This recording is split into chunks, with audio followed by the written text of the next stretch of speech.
What's up, Ninja Nerds? In this video today, we're going to be talking about esophageal motility disorders. Before we get started, I really urge you guys to take a second, go down the description box below, check out the link to our website where we got some great notes and illustrations that I think are crucial to understanding this topic as we go through it together. Also, if you guys like this video, it makes sense, it helps you, please support us by hitting that like button, commenting down in the comment section, and please subscribe and keep telling people about us. Hopefully we can continue to help out other students as well.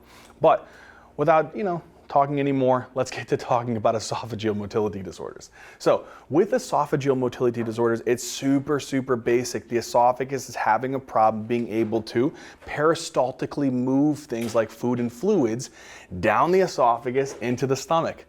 Now, if we really were to take a chunk of this esophagus and zoom in on it, really when we talk about motility disorders, it's a disorder of two things.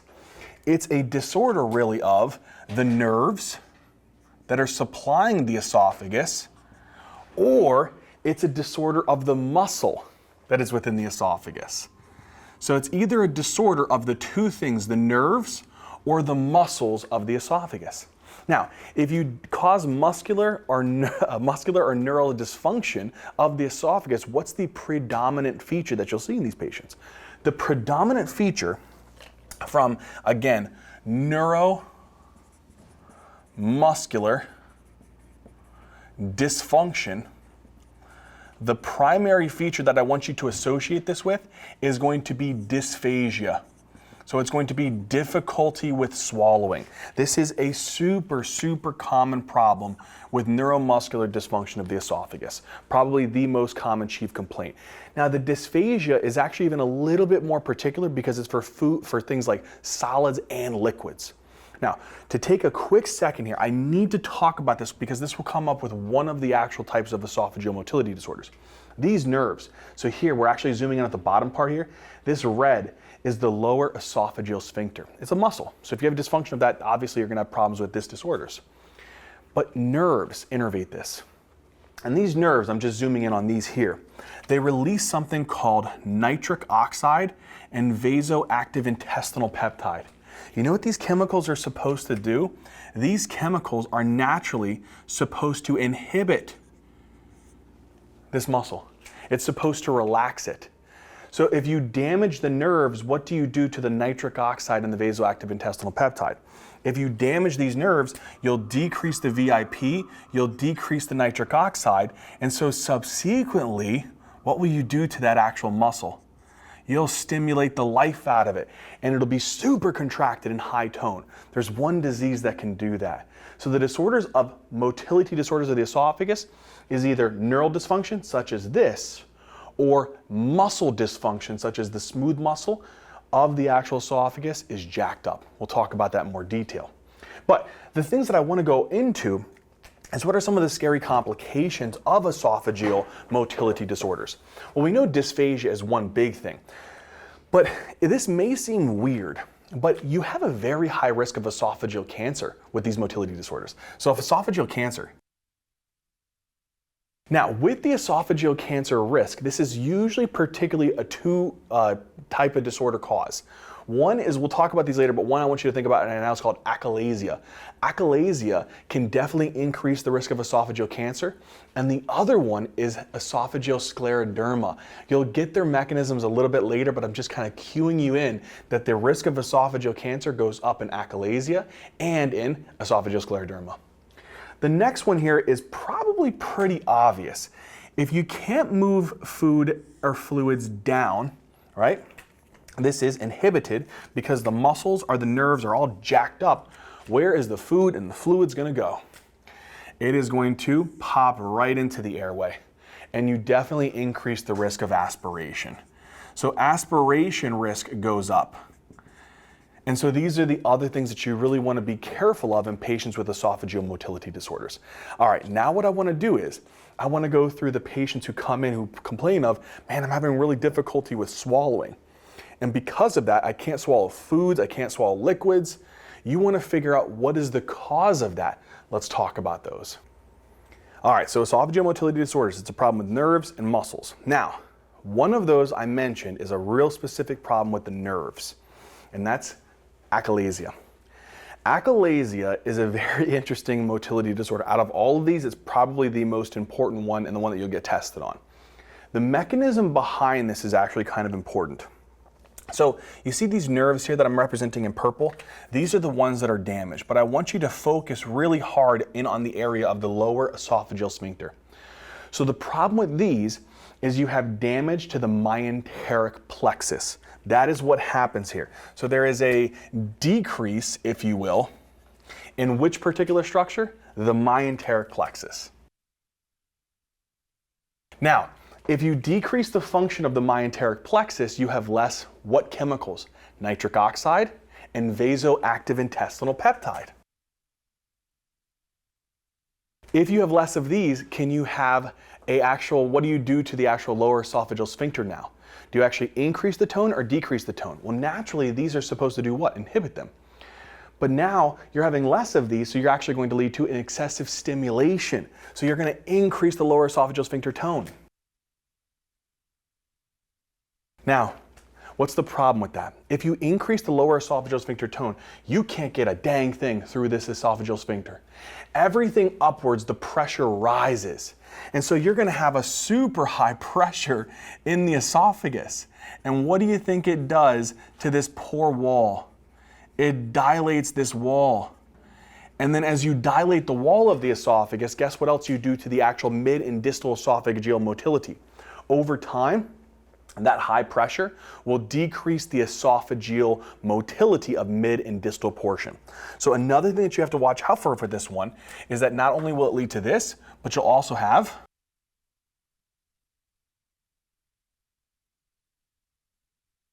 these are the two things that you will have. Again, you'll have a high lower esophageal sphincter tone and you'll have decreased motility of the mid-distal esophagus. And that's because of this crazy high pressure. Now, achalasia. One of the ways that they try to mess with you on the exam is the causes. Oftentimes it's idiopathic, we don't know. But anytime they can add in a crazy, crazy thing, they will. And so one of the secondary causes of achalasia is a nasty bug. It's called Trypanosoma cruzi. Remember that one. Now, Trypanosoma cruzi can lead to a very classic triad. The triad is megaesophagus via achalasia, megacolon, and dilated cardiomyopathy. That is the triad. Remember that. All right, the next one here is diffuse esophageal spasm. This one's very interesting. All right, so I want us to kind of go with this kind of constant flow here. What is it doing to the tone of the lower esophageal sphincter? What's it doing to the motility of the mid-distal esophagus? Thankfully, there's no effect on the lower esophageal sphincter tone. It's completely normal, so remember that. But what is wrong with this disease is, look at this. And this one is super dilated and super tight. And this one, you're contracting all over the dang esophagus. The motility is super hypercontractile. You have an insane high motility of the actual mid-distal esophagus. But the problem is the motility is super, super disorganized. And that's why you get dysphagia and an intense chest pain. So again, very, very high motility of the mid-distal esophagus, but it's unorganized.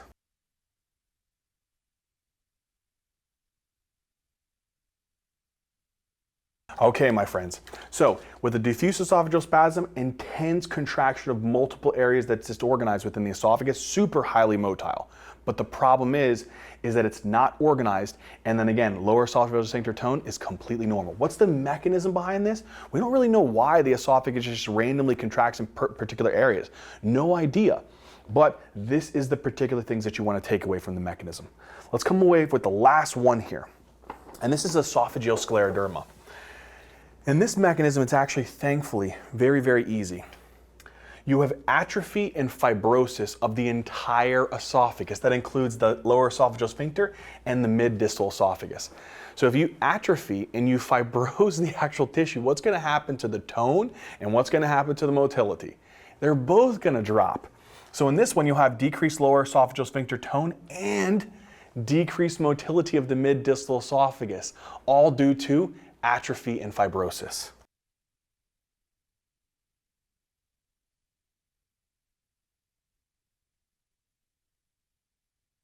So again, with this patient who has esophageal scleroderma, look for atrophy fibrosis of the entire esophagus, low tone, low motility of that mid-distal esophagus.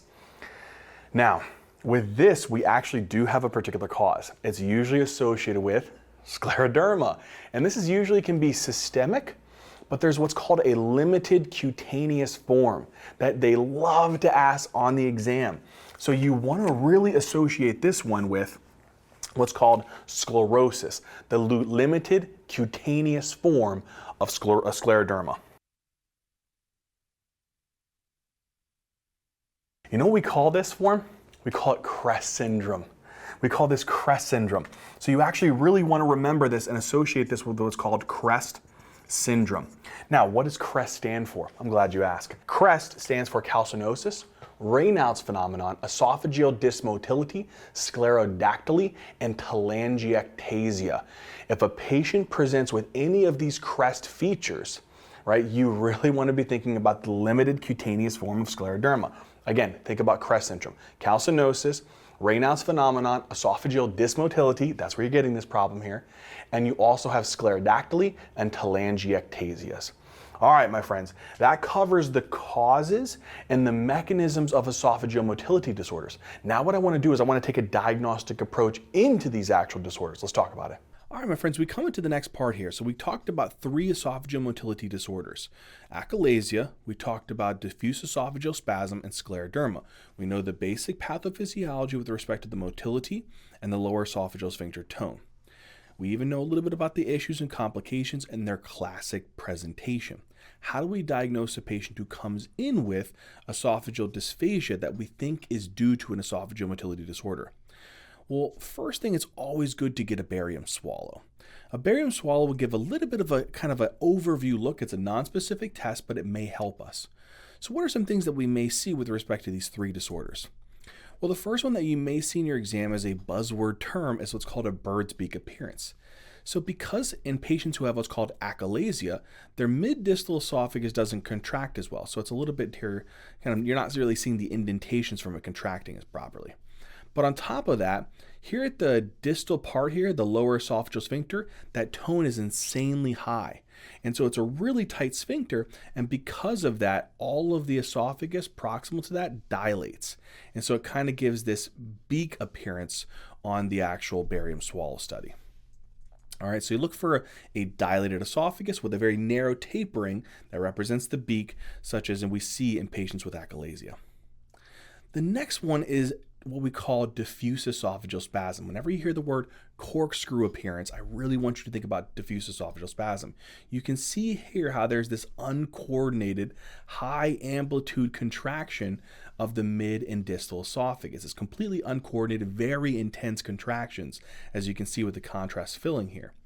And then the lower esophageal sphincter, the tone's relatively normal, so we're not getting this massive proximal dilation from that. That really makes me think about this one. Usually for scleroderma, it's actually not very helpful. So it's relatively a normal kind of barium swallow, and we don't go too crazy on that one. Now, sometimes when patients have a barium swallow and it appears relatively abnormal or even normal, we really want to go to an EGD with biopsy, just because we want to exclude that there's not a structural cause. We also want to exclude that there's not some type of cancer, especially since achalasia has a relationship with that. So I think it's important to do this to rule out malignancy in achalasia, but oftentimes it's relatively normal. And what we see in a diffuse esophageal spasm, if you did obtain a biopsy of the esophagus, you'll see a lot of muscle atrophy and fibrosis that could be suggestive of scleroderma, but I wouldn't go to the bank with that. All right. So EGD with biopsy in a patient with esophageal motility disorders, I would say the only true indication for this is trying to rule out malignancy, and that's it.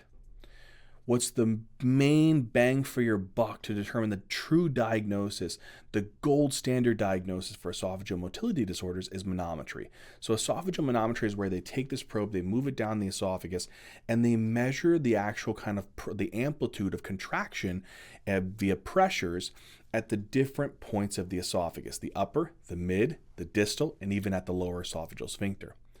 So what we can do here is we can say, oh, that pathophysiology that Zach was talking about and harping on, I can actually understand this now. Let's go through this. First one's achalasia. What do we know? Well, we know mid-distal is the main part here. I said mid and distal esophagus in comparison to normal pressure, it should be low, right? Because of the missing Auerbach plexus. And then I said that the lower esophageal sphincter tone should be high in comparison to this normal lower esophageal sphincter tone here. All right. Well, that would definitely help me to say that this is likely achalasia if I even have a combination of the bird's beak appearance and dilated esophagus on the barium swallow. Boom, done. Diffuse esophageal spasm. Oh my gosh, look at this. This is ridiculous. It's so obvious. It's glaring at you. You can see high amplitude, very asymmetric, very uncoordinated, intense, high amplitude pressures here in the mid-distal esophagus. And then if you compare for the most part the level here for the lower esophageal sphincter tone, it may have a more intense kind of contraction like here, but you'll see that it's at the same level relatively with the normal lower esophageal sphincter tone. All right. And if you combine this with the high amplitude mid-distal motility and normal LES tone with the corkscrew appearance on the barium swallow, you got yourself a pretty good diagnosis of diffuse esophageal spasm. The last one's scleroderma. So I'm looking here, I know atrophy fibrosis of the entire esophagus. So mid-distal should have very, very poor contractility in comparison to normal. They do. And then if I look at the actual level of this with respect to the normal lower esophageal sphincter tone, it's below that actual pressure. So I know that this is going to be a decreased lower esophageal sphincter tone. That's suggestive that it's scleroderma. If you add in the fact that there's a normal barium swallow, you add in the fact that relatively the EGD is not super helpful, then I would say that this patient has scleroderma. Add in the fact that they have the CREST syndrome findings. And then oftentimes you'll go down the lane of testing them for antibodies, which we're not going to talk about here. We'll talk about more in the rheumatology section. All right, my friends, that's how we would use manometry, and that's how we would go about diagnosing these esophageal motility disorders. So we've diagnosed each one. We figured out the pathophysiology, the causes for the most part, the issues that we could see or the complications that could arise. How do we treat these? It really depends. It depends upon the type of esophageal motility disorder they have. So with achalasia, the problem is the tone of the lower esophageal sphincter is where it's really the issue. That's the problem.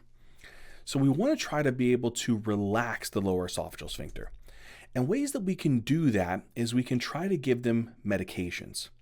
So the first one is calcium channel blockers. One of the most common ones is usually amlodipine. And amlodipine will block calcium entry into the smooth muscle. Calcium is needed for smooth muscle contraction and contraction in general.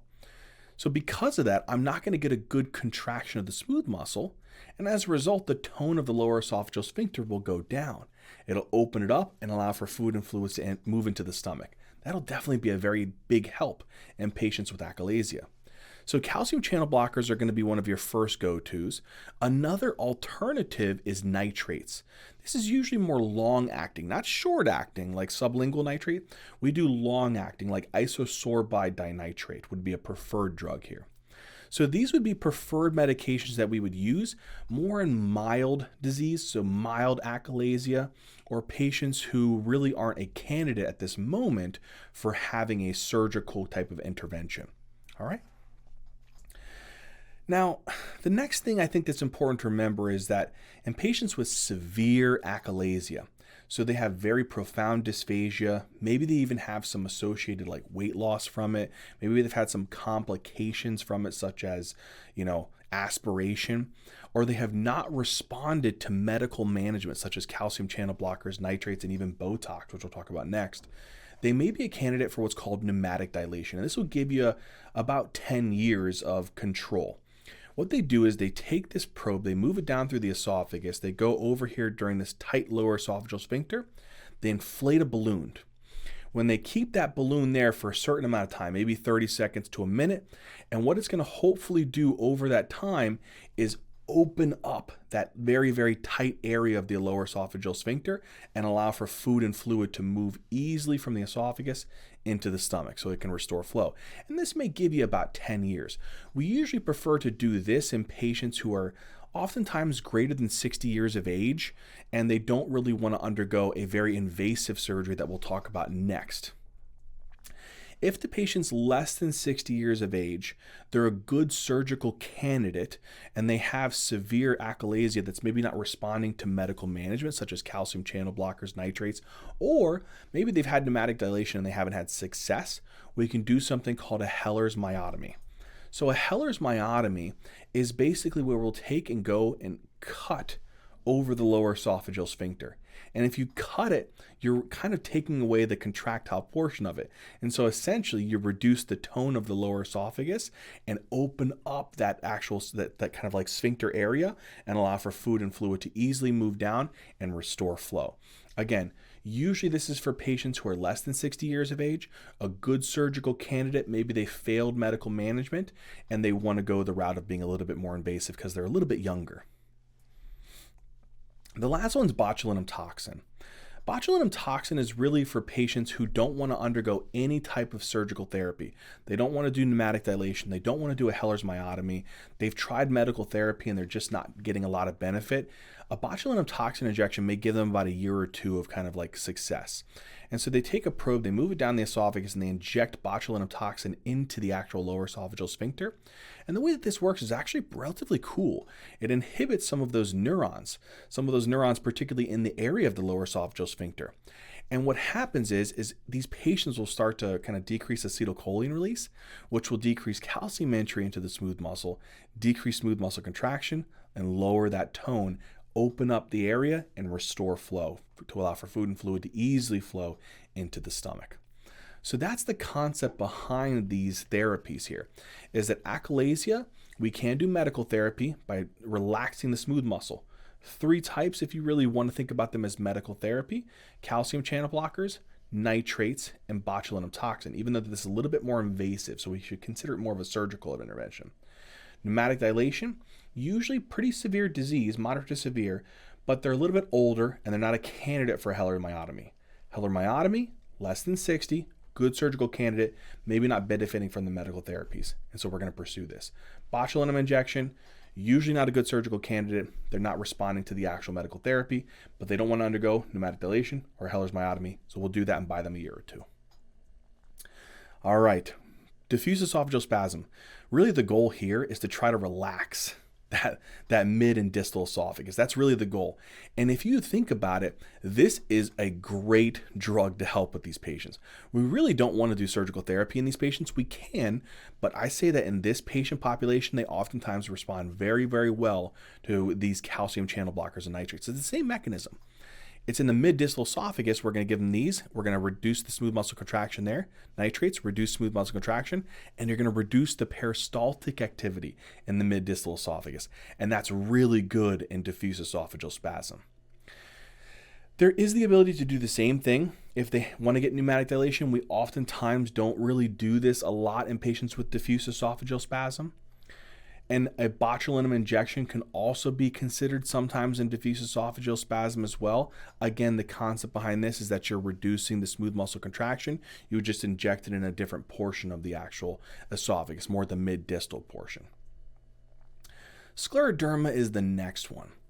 Scleroderma is interesting because with medical therapy, that's really the only thing that we're going to do. This is an autoimmune disease. It's progressive atrophy, muscle fibrosis. There's really no type of specific medical therapy that will do other than just preventing them from developing further esophagitis. And so oftentimes we'll just put them on PPIs. We don't really do surgical therapy for these patients because, again, there's nothing that you're really going to be able to have benefit from this one. You're not having a tight lower esophageal sphincter, and you're not really going to be doing anything to help the mid-distal esophagus. One big tip that I would give you guys is that achalasia will benefit more so from aggressive surgical therapy than medical therapy. So it is better for these patients to undergo pneumatic dilation, a Heller's myotomy, than it would be to put them on things like calcium channel blockers and nitrates. They'll have a more long-lasting effect and benefit from those. Diffuse esophageal spasm, it's actually better to be more like non-invasive. They'll respond much more effectively to medical therapy than they will to any type of surgical therapy. So it's really important to remember that. All right, my friends, this is esophageal motility disorders. I hope it made sense. I hope that you guys enjoyed it. And as always, until next time.